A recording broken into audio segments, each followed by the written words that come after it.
Mesdames, Messieurs, bonjour, bienvenue à cet entretien du jour. Nous recevons pour vous aujourd'hui une femme d'affaires, une chef d'entreprise.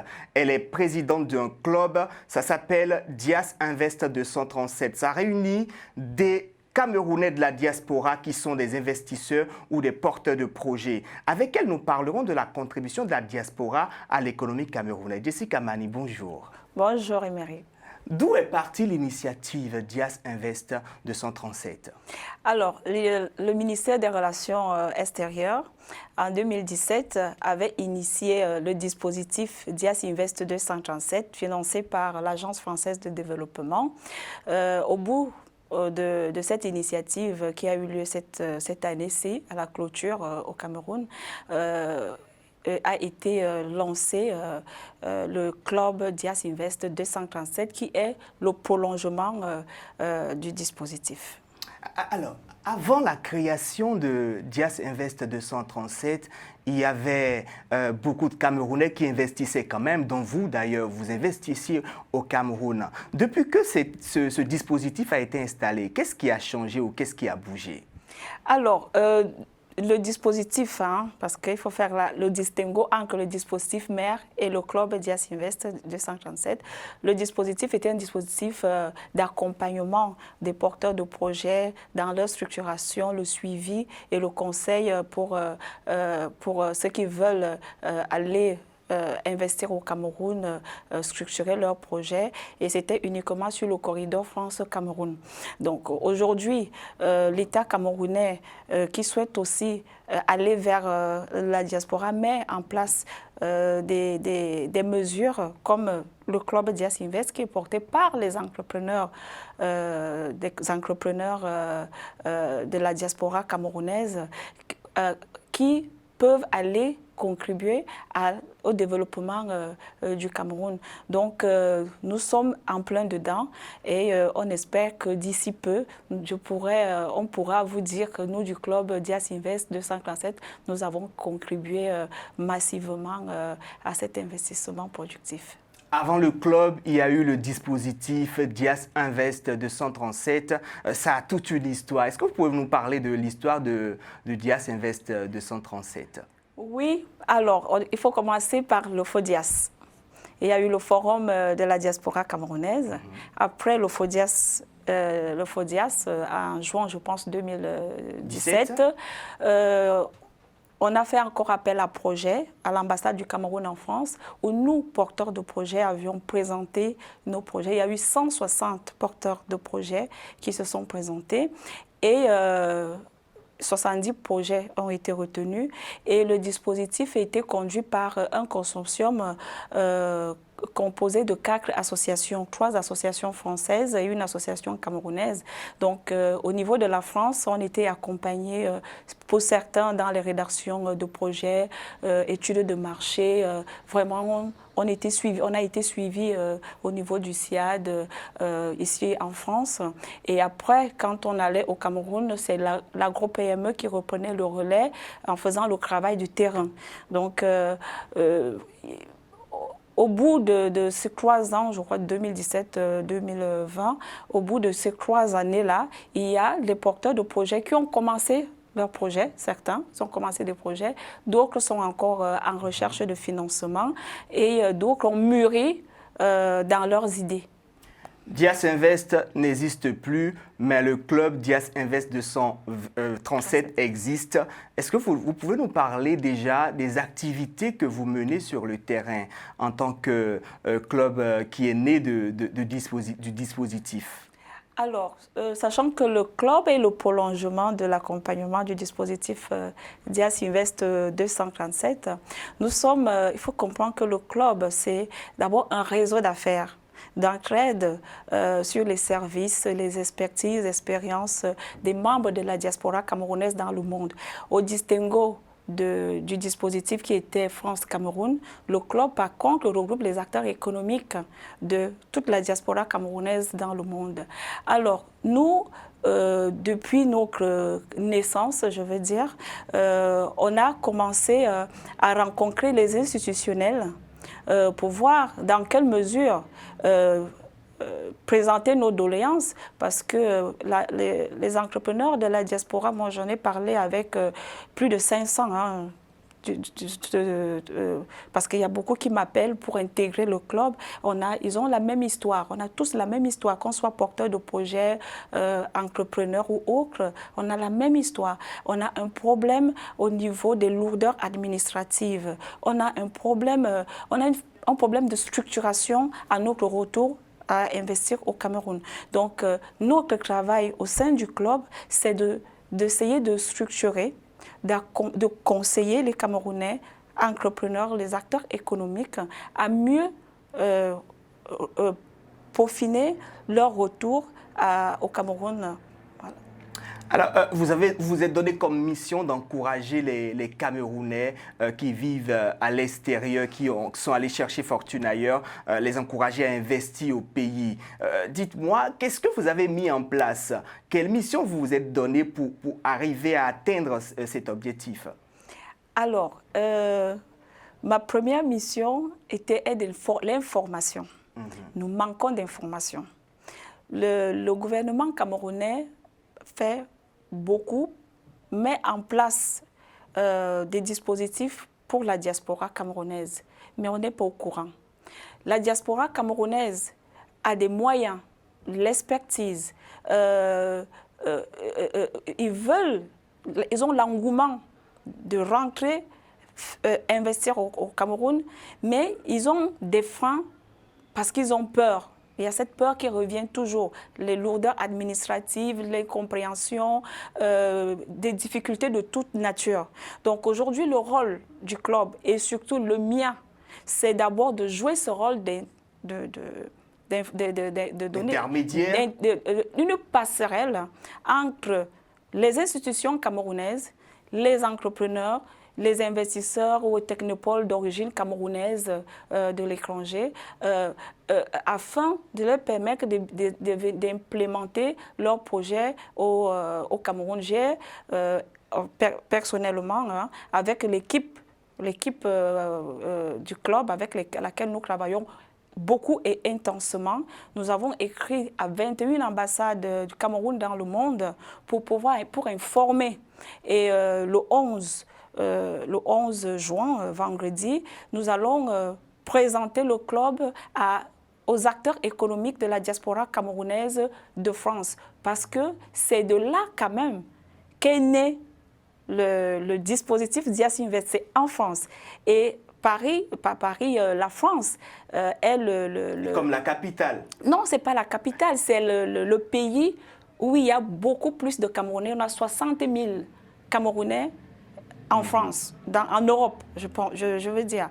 Et c'est à l'ambassade du Cameroun en France, je me rappelle, parce que j'y étais, qu'est né le dispositif Dias Invest. Alors, il est tout à fait, pour moi, évident et normal pour la première présentation dans une représentation diplomatique de présenter le club le 11 juin à partir de 13 h à l'ambassade du Cameroun en France. Je vois bien comment vous exposez votre vision, les objectifs et la mission que vous voulez remplir, mais il y a certainement une organisation que vous avez mise en place pour atteindre ces objectifs. Bien sûr. Parlez-nous-en. Au sein du club, nous avons des commissions.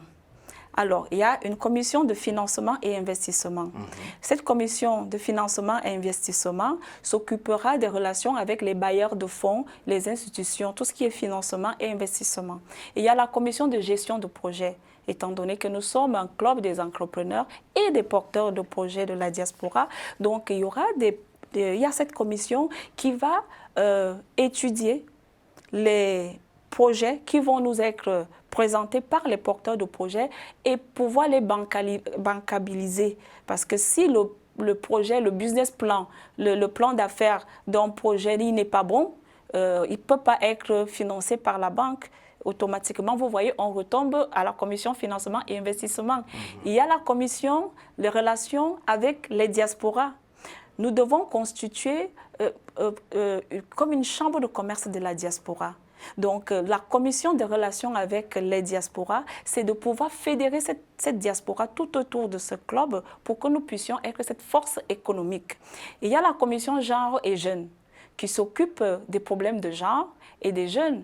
Parce qu'il y a des jeunes de la diaspora camerounaise qui veulent aller investir au Cameroun. Il faut aussi les accompagner pour qu'ils ne subissent pas, disons, des discriminations. Et enfin, je pense qu'il y a la dernière commission qui est celle des plaidoyers et de partenariat. C'est la commission, justement, qui va nous défendre pour les conventions que nous allons signer avec soit les institutions publiques et privées, ou alors présenter les problématiques que rencontrent ces entrepreneurs, ces acteurs, disons, je les englobe tous, ces acteurs économiques au niveau du Cameroun.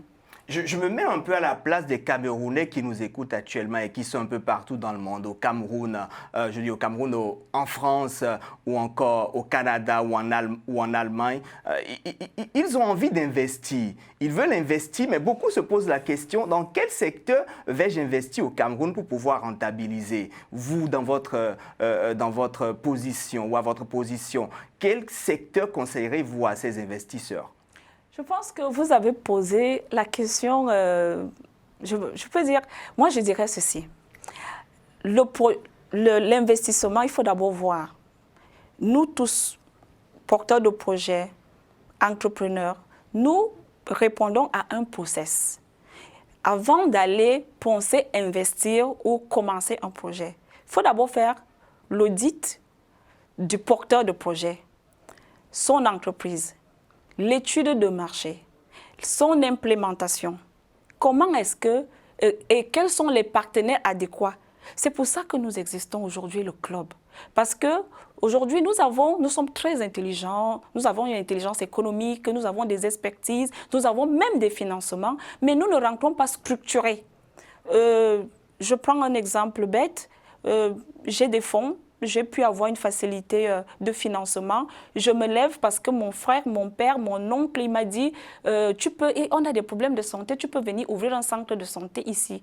Et tu y vas, tu commences à investir, mais tu n'as pas fait ton étude de marché. Tu n'as pas, toi-même, tu ne t'es pas audité pour savoir est-ce que je peux, est-ce que je me suis renseigné sur ce que je veux faire.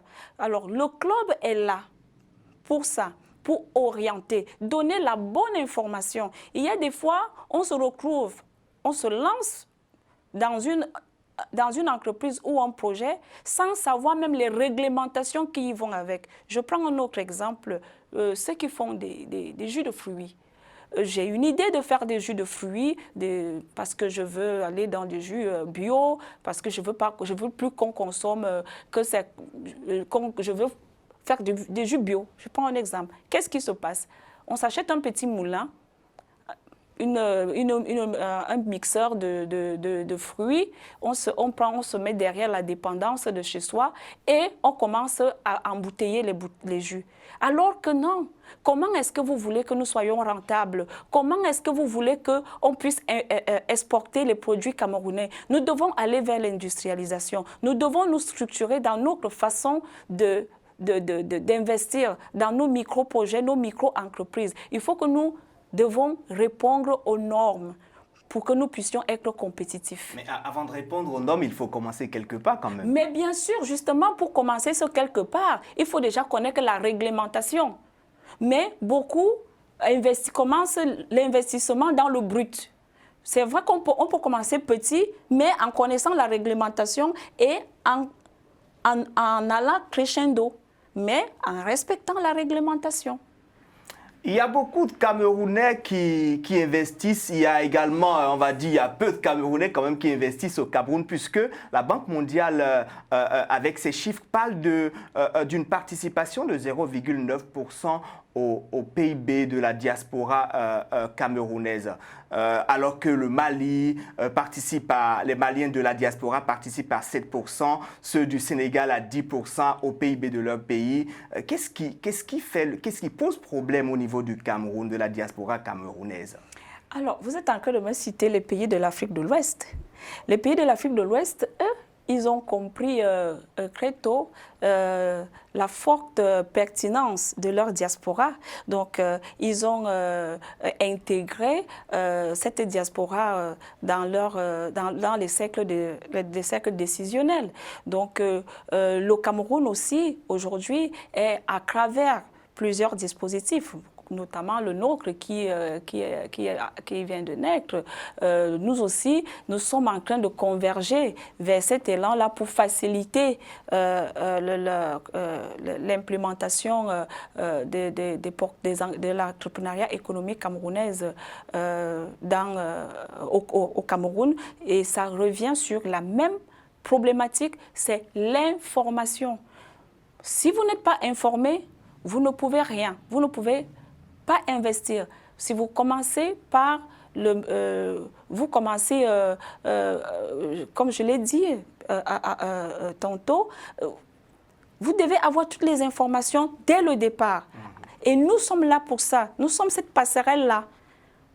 Nous devons informer sur les dispositifs qui sont mis en place, le processus, comment il y a le marché, comment l'implémenter, l'entreprise. Et même auprès du gouvernement camerounais, on y va aussi, on leur dit, nous les entrepreneurs de la diaspora camerounaise, voilà ce que nous voulons. Mettez-nous à disposition un guichet unique ou alors tel dispositif pour que nous puissions contribuer à cet investissement productif. Jessica Mani, nous sommes presque à la fin de l'émission, mais je ne vais pas vous laisser partir sans vous poser cette question. Ceux qui veulent rejoindre votre club, comment doivent-ils faire? Alors, ceux qui veulent rejoindre le club Dias Invest 237, il faut qu'ils soient des entrepreneurs, que ce soit au Cameroun ou à l'étranger. Parce qu'on dit le club, ce sont des Camerounais ayant vécu ou qui vivent à l'étranger. Il faut qu'ils soient entrepreneurs et qui nous montrent la preuve de leur entrepreneuriat ou qu'ils soient porteurs d'un projet. Et là, ils peuvent intégrer le club. Il faut qu'ils soient de la diaspora. Merci beaucoup Jessica Mani, vous êtes chef d'entreprise et présidente exécutive du club Dias Invest 237. Merci d'avoir accepté notre invitation. C'est le plaisir est le mien. Mesdames, Messieurs, merci de nous avoir suivis. Je vous souhaite une très bonne soirée en notre compagnie.